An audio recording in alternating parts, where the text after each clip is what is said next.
আল্লাহর প্যারা মাহবুব মেরাজে পাক থেকে এসে হযরত সাইয়্যিদনা বেলাল রাদিয়াল্লাহু তাআলা আনহুকে জিজ্ঞাসা করছেন, বেলাল তুমি আমাকে বলো কোন আমল, তুমি এমন কি আমল করো যে আমি জান্নাতে তোমার চলার আওয়াজ, তোমার জুতার আওয়াজ আমার আগে আগে শুনেছি।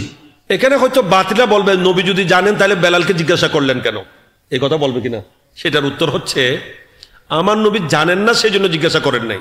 মাস্টার যদি মাদ্রাসায় বা স্কুলে ছাত্রকে জিজ্ঞেস করে বলো দেখি দুইয়ে দুইয়ে কত হয়, ছাত্র কি হবে না নজানো ন জানিলে পড়াইতে হইলে সুন্দর আগে শিখাই হইলে হইব না, এলে হইলে কি চলিব, মায়ের চলিব না নচলিব।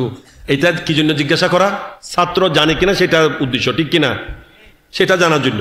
তো এখানেও আল্লাহ নবী বেলাল রাদিয়াল্লাহু তাআলাকে জিজ্ঞাসা করাটা এই অর্থে, নবী বলেন আমি তো জানি আমার উম্মতের গোলাম আমার বেলালও জানে। কারণ বেলাল রাদিয়াল্লাহু তাআলা তো অনেক ইবাদত করেন, কোন ইবাদতের বিনিময়ে এই মর্যাদা পেয়েছেন এইটা নির্দিষ্ট করে বলা, এটাও একটা বিশেষ শান।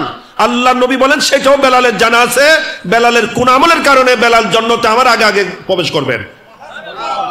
তখন হযরত বেলাল রাদিয়াল্লাহু তাআলা বললেন, ইয়া রাসূলুল্লাহ আমি একটি কাজ করি। কি কাজ? বলে যে আমি যখনই ওযু করি আমি 2 রাকাত তাহিয়াতুল ওযুর নামাজ আদায় করে থাকি। বড় সুবহানাল্লাহ, তাহিয়াতুল ওযুর নামাজ বড় গুরুত্বপূর্ণ, আদায় করার দরকার আছে না নাই? আপনি ওযু করে তাহিয়াতুল ওযুর নামাজ আদায় করবেন উজুরি কলম নিয়ে খুব সুন্দরভাবে।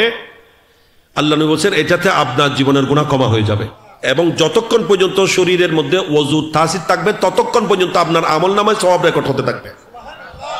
লাভ না গুনারে? পড়ার দরকার আছে না নাই? জুমার দিন তাহিয়াতুল ওযু আছে না নাই? দুখুলুল মসজিদ আছে না নাই? তাহিয়াতুল মসজিদও বলে, এটাকে দুখুলুল মসজিদও বলে। এগুলা আমরা অনেকে অবহেলা করি, অনেকে মনে করি জুমার নামাজ 2 রাকাত।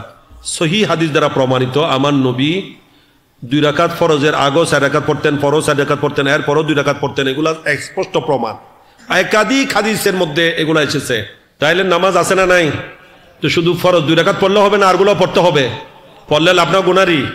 আজকে বান্দা হয়তো 2 রাকাত নামাজ কষ্ট মনে হচ্ছে, 4 রাকাত সুন্নতকে ভারী মনে হচ্ছে, কিন্তু কালকে দেখবেন এই 4 রাকাত নামাজ পুরা দুনিয়াতে যা কিছু আছে তার থেকেও শ্রেষ্ঠ এবং উত্তম। সুবহানাল্লাহ, আপনার জন্য সারা দুনিয়ার চেয়েও বড় উপকারে আসবে 2 রাকাত নামাজ আর 4 রাকাত নামাজ।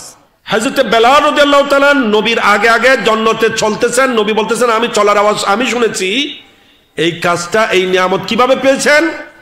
তাহিয়াতুল ওযুর নামাজ আদায় করার মাধ্যমে। তো এই সুযোগটা আমরাও গ্রহণ করতে পারি কিনা? যে সুযোগ আছে কিনা? আল্লাহ পাক আমাদেরকে তৌফিক দান করুন।